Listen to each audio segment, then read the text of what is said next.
Olá!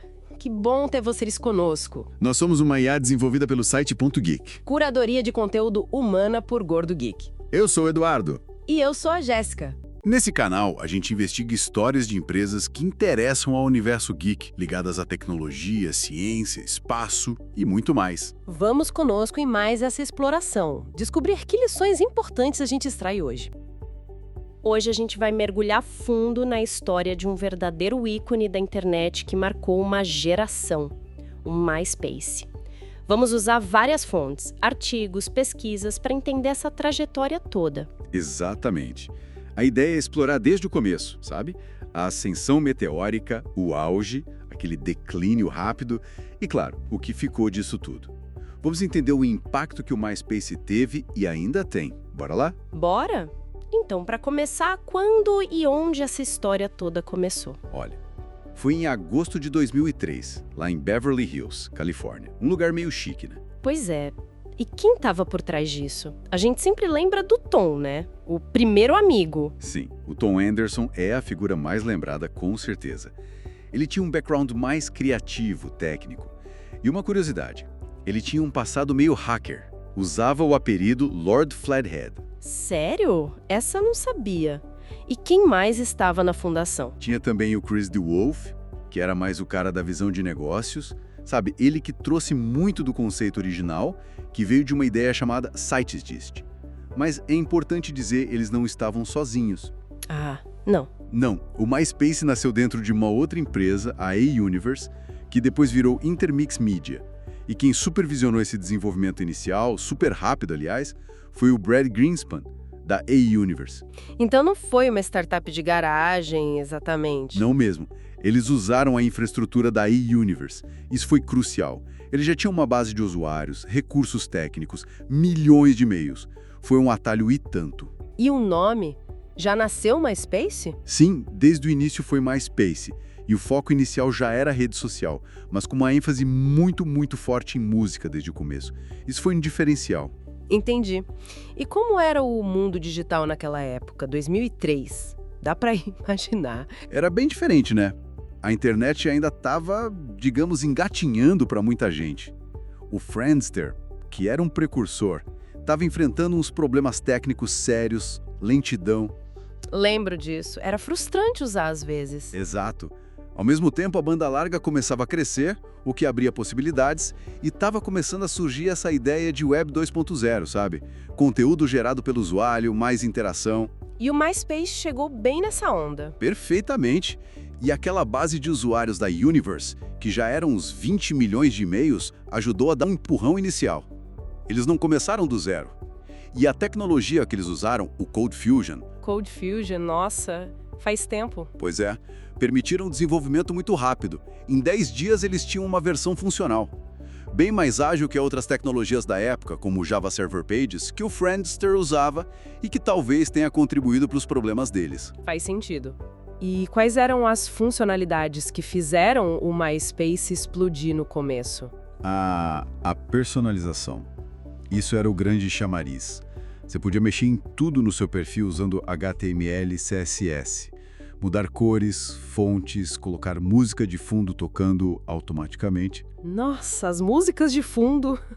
Às vezes era um susto entrar num perfil. Totalmente. Tinha o sistema de amigos, claro, e o famoso ranking top 8, que definia sua popularidade, né? Gerava uma competiçãozinha ali. O top 8 era um drama. Quem entrava, quem saía. Exatamente. E, como falamos, o foco em música era gigante. Perfis para artistas, streaming legal de músicas, foi uma plataforma incrível para bandas independentes surgirem. E tinha comentários, mensagens, galerias de fotos, vídeos. A proposta era, então, liberdade total de expressão e de customização. Isso! Era sobre se expressar, montar seu espaço do seu jeito. O MySpace Music foi estratégico demais. Chegou a ter 6 milhões de bandas cadastradas. Lançou carreiras como da Lily Allen, Arctic Monkeys. É verdade. Mas e hoje? Esses produtos ainda existem? A plataforma ainda é a mesma? A plataforma ainda existe, sim, mas ela pivotou, e muito. Não é mais aquela rede social generalista. Hoje o foco é quase que exclusivo em música e entretenimento, perdeu totalmente aquela função de conectar amigos como era antes. Entendi. Então, voltando lá para o começo, quem bancou essa fase inicial, já que nasceu dentro da eUniverse? Foi isso. O financiamento veio todo de dentro da Universe Intermix Media. Usaram recursos próprios, capital, infraestrutura que já existia, a equipe que já estava lá. O que significa que eles não precisaram buscar capital de risco externo logo de cara, né? Exatamente. E isso deu uma agilidade tremenda. Não tinha aquela pressão de investidores externos cobrando o resultado imediato. Puderam fazer as coisas mais rápido e do jeito deles, pelo menos no início. E essa liberdade levou a um crescimento rápido. Teve IPO, abertura de capital? O MySpace em si, não abriu capital de forma independente. Mas a empresa-mãe, a Intermix Media, era de capital aberto. E aí veio o grande negócio, a aquisição pela News Corporation, do Rupert Murdoch. Ah, sim. Essa compra foi muito comentada na época. Quando foi isso? Foi em julho de 2005. Pagaram 580 milhões de dólares. Naquele momento, o MySpace já tinha uns 16 milhões de usuários mensais. Era muita gente para a época. Um valor altíssimo. Foi considerado um sucesso essa aquisição na época? Com certeza. A News Corp viu um potencial enorme em publicidade online ali. Teve até uma disputa com a Viacom pela compra. E o mais impressionante é que, um ano depois da compra, o valor estimado do MySpace já tinha triplicado. Parecia um golaço da News Corp. Mas a gente sabe que a história não foi bem assim no longo prazo. E a concorrência? Quem estava no páreo naquela época? No comecinho, tinha o Friendster, que já mencionamos, com seus problemas, e até antes o 6 Degrees, que foi um dos pioneiros mesmo. Mas o grande rival que surgiu e mudou tudo foi o Facebook. Facebook? No começo, o Facebook era restrito a universitários nos Estados Unidos. Em 2005, o MySpace até recusou uma oferta de compra do Facebook por 75 milhões de dólares. Nossa, 75 milhões? Recusaram? Vendo hoje? Pois é. Uma decisão que, em retrospecto, foi um erro estratégico gigante. O Facebook começou a crescer, abriu para todo mundo e, com uma interface mais limpa, recursos como o Newsfeed, foi ganhando o público que estava, talvez, cansado da, digamos, poluição visual do MySpace. É verdade. O MySpace podia ficar bem caótico visualmente. Demais. E o Facebook ultrapassou o MySpace em usuários globais em 2008 e nos Estados Unidos em 2009. Foi uma virada rápida e brutal. E hoje? Quem são os concorrentes pensando nesse nicho de música e entretenimento onde o MySpace atua agora? Bom, nas redes sociais gerais, claro, Facebook, Twitter, Instagram, TikTok. Mas no nicho musical, a briga com gigantes como Spotify, SoundCloud, YouTube Music, Apple Music e tem até um concorrente curioso, o Space Hey, que é uma plataforma criada por um fã para replicar a experiência nostálgica do MySpace antigo. Que legal! E como está a empresa MySpace hoje, em 2025? Quem é o dono agora? Depois de passar pela News Corp, foi vendido para o Specific Media e Justin Timberlake em 2011, depois passou pela Time Inc., Meredith Corporation, hoje pertence à Viant Technology LLC. Viant Technology. O que eles fazem? A Viant é uma empresa de tecnologia de publicidade. Então, o MySpace hoje funciona como uma plataforma de nicho focada em música e entretenimento, mas totalmente integrada nesse ecossistema de publicidade da Viant. Entendi.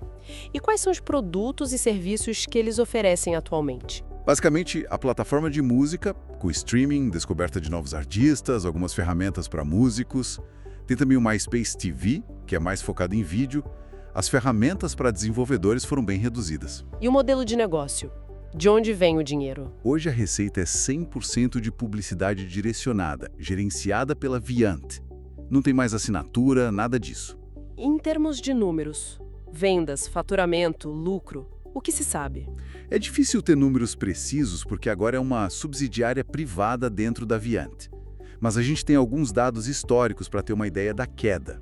O pico de receita foi lá em 2008, cerca de 800 milhões de dólares no ano fiscal. Uau! 800 milhões? Era muito dinheiro.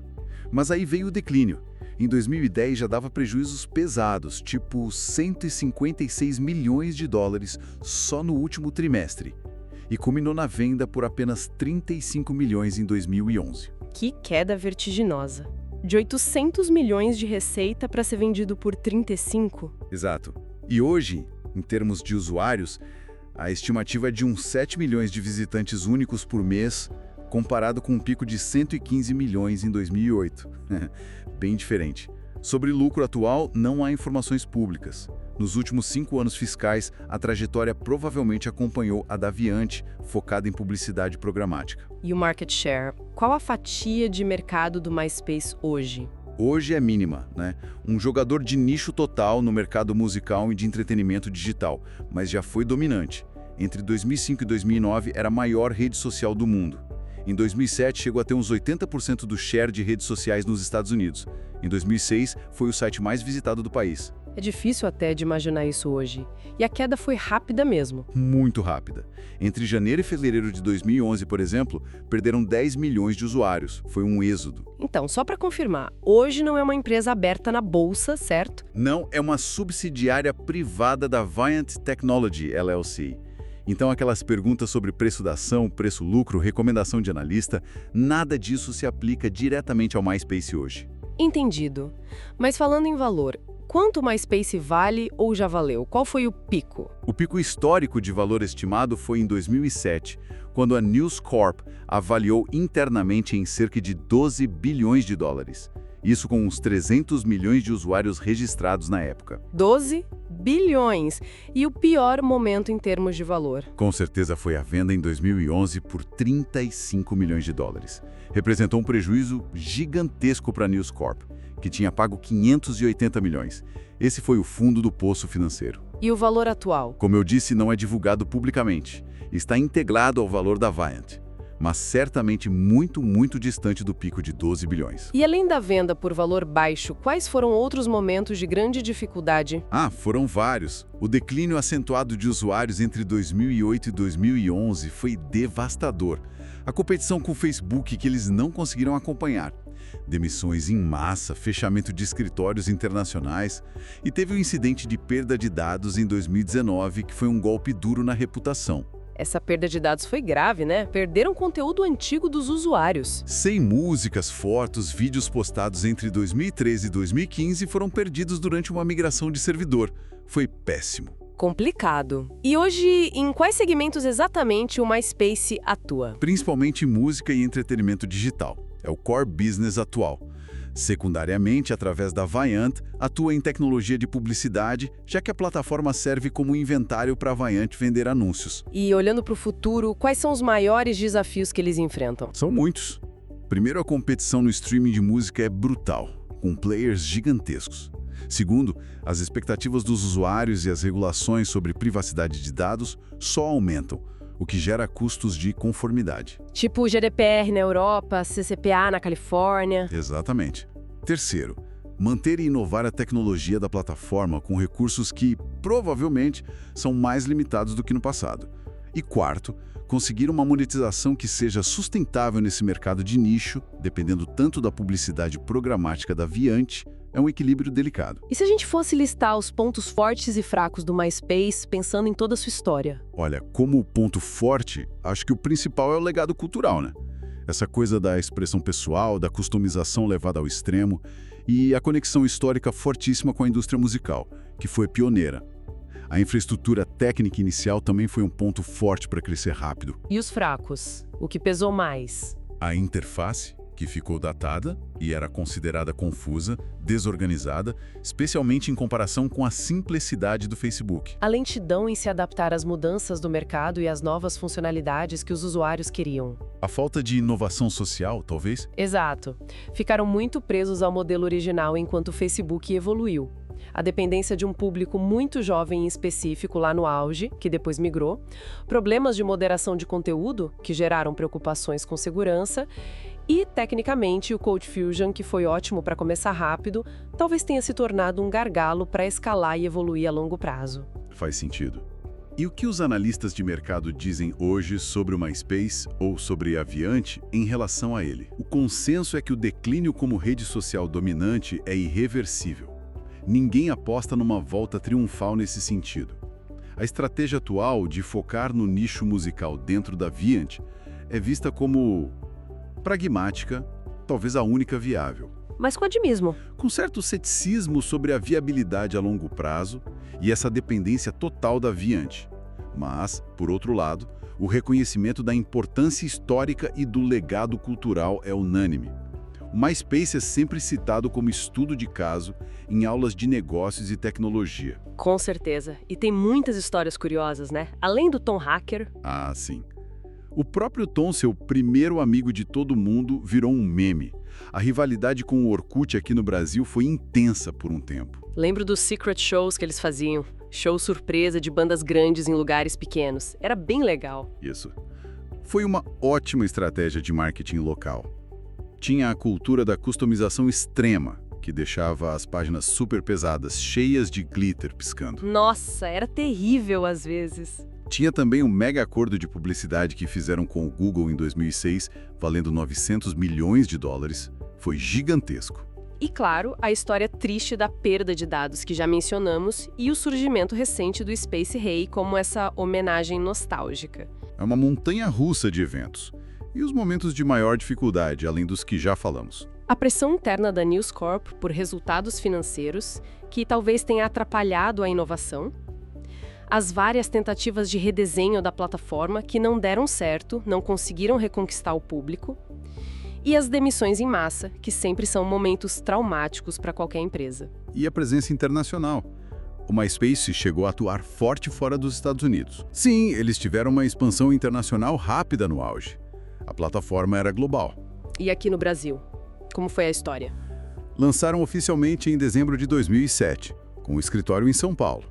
O crescimento inicial foi bem rápido, pulou de 400 mil para 2,5 milhões de usuários em pouco tempo. Chegou a ser lucrativo aqui. Lucrativo no Brasil? Sim.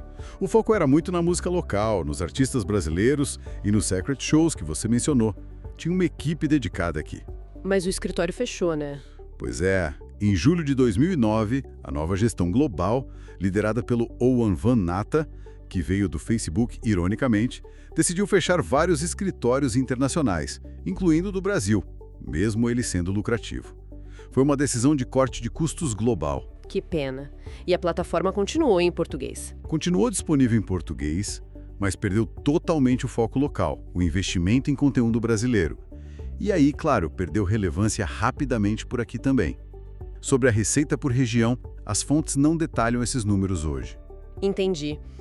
Olhando para trás, quais foram os grandes acertos do MySpace? O que eles fizeram certo? Acho que a inovação na personalização, dar essa liberdade para o usuário se expressar, foi genial para a época. O foco estratégico e pioneiro na música, integrando artistas e fãs, a monetização precoce, como o acordo com o Google, mostrou que dava para ganhar dinheiro com rede social. E a expansão internacional inicial foi bem executada. E os principais erros? Onde eles tropeçaram feio? O principal talvez tenha sido rejeitar a oferta de compra do Facebook, subestimar o concorrente. A resistência em simplificar a interface, em ouvir os usuários que pediam algo mais limpo. A falta de inovação em recursos sociais relevantes, enquanto o Facebook disparava com newsfeed, eventos, grupos. A gestão também parece ter tido problemas, né? Especialmente durante o declínio. Sim, problemas de gestão e cultura organizacional, principalmente após a compra pela News Corp e nas transições de liderança. E as tentativas de redesenho que falharam, talvez por não entenderem mais o que o público queria ou por já ser tarde demais. Que lições a gente pode tirar dessa história toda, pensando em quem empreende hoje? Talvez 5 lições positivas e 5 negativas. Boas. Positivas. Acho que 1. O valor de dar voz e espaço para a expressão do usuário. 2. O potencial de focar em nichos fortes, como a música foi para eles. 3. Que modelos criativos de monetização são possíveis desde cedo. 4. Que a expansão rápida pode ser chave para dominar o mercado. E 5. Ter um foco inicial claro ajuda muito a tracionar. Boas lições. E as negativas? O que não fazer? Bom, 1. A necessidade absoluta de adaptação constante. O mercado digital não perdoa quem para no tempo. 2. Avaliar fusões e aquisições com muito cuidado estratégico, sem subestimar a concorrência. 3. Gerenciar bem as transições de liderança e a cultura da empresa em momentos de crise. 4. Cuidado com a complacência que o sucesso inicial pode trazer. E 5. Ouvir o mercado e os usuários sobre a experiência do produto às vezes. Menos é mais, a simplicidade vence. Excelentes pontos. E sobre a tecnologia em si, o que era realmente inovador no MySpace na época? Como falamos, o nível de customização via HTML, CSS direto no perfil era algo inédito naquela escala. A integração nativa de música, poder ter a sua música tocando, a hierarquia social explícita do Top 8, que gerava engajamento e ansiedade, a própria escolha do Code Fusion foi inovadora pela rapidez que permitiu no início. Embora eu tenha tido suas limitações depois, né? Exato. Depois pode ter limitado a escalabilidade e a evolução. E hoje, a inovação tecnológica está mais na integração com a plataforma de EdTech da Viante, que é outra história. Para fechar, como foi ou como é a relação do MySpace com governos, regulação? Historicamente, eles enfrentaram muitas questões sobre segurança online, especialmente relacionadas a predadores e segurança infantil, o que levou a parcerias e esforços de moderação de conteúdo. Tiveram que lidar com a pressão de procuradores gerais nos Estados Unidos, por exemplo. E hoje, com as leis de privacidade? Hoje, como qualquer plataforma global, precisam cumprir regulações como a GDPR na União Europeia, a CCPA na Califórnia, a LGPD aqui no Brasil. Isso é um desafio constante. Sobre relações específicas com governos atuais, como a administração Trump nos Estados Unidos, as fontes não trazem detalhes específicos sobre o MySpace nesse sentido, até porque o foco da plataforma é bem menor hoje. Entendi. Bom, foi uma viagem e tanto pela história do MySpace de gigante cultural absoluto a esse player de nicho focado em música. Com certeza. E acho que a reflexão final é que o legado do MySpace vai muito além dos números de usuários ou do valor de mercado atual. Ele realmente moldou a cultura digital, a forma como as pessoas começaram a se expressar online, a interação entre fãs e artistas. Deixou uma marca profunda, né? Sem dúvida. Serve como um lembrete poderoso sobre a velocidade da inovação tecnológica, sobre como as dinâmicas de rede mudam e sobre a importância de entender as necessidades humanas básicas de conexão, identidade e criatividade. Uma história fascinante, cheia de altos e baixos. Esperamos que essa nossa discussão detalhada tenha sido útil e, claro, interessante para quem nos ouve. E se você gostou, não esquece, deixa seu comentário, curte, compartilha com os amigos, isso ajuda muito a gente a continuar trazendo essas informações e análises. É isso aí. Muito obrigado pela companhia e até a próxima. Tchau!